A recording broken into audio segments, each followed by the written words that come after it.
Hello, my name is Kimberly Valadez Acevedo, and this video is part of my assignment for the reflective practice. In this post-task, I will share my personal reflections on the questions provided, as well as what I learned from completing the pre-task, the concept map, and the readings.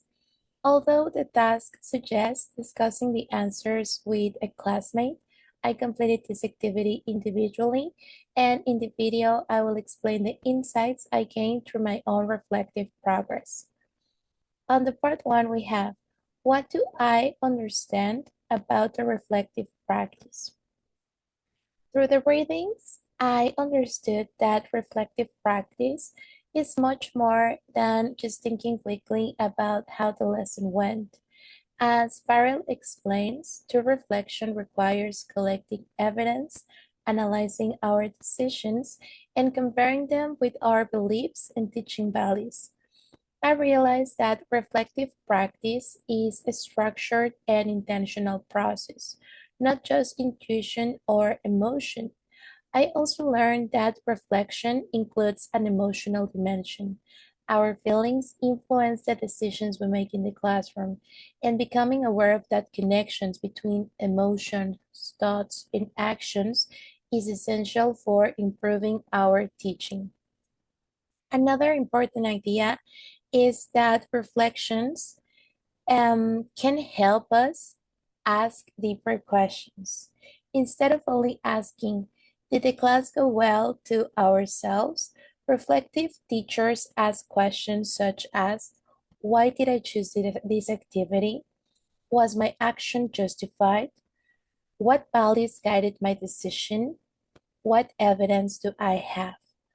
This type of questioning helped me understand that reflective practice is not only about improving technique, but also examining who we are as teachers.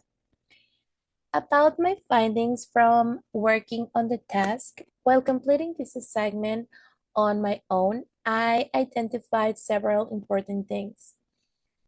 First of all, is that reflection requires consistency. It's not something we do once, it should become a habit integrated into everyday practice. Number two is that evidence matters. We often assume things based on general impressions, but reflective practice asks us to look at real data from our teaching. Number three, as I previously mentioned, emotions play a key role. I realize how much my emotions can influence my decisions, my expectations, and even my interpretation of a student's behavior. And number four is that the reflection includes values and identity.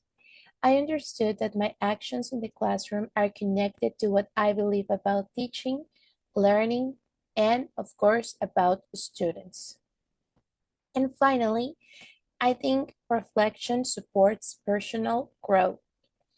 Farrell describes reflection as a compass, and I really connected with that idea, since it guides us, helps us understand where we are, and show us where we want to go professionally.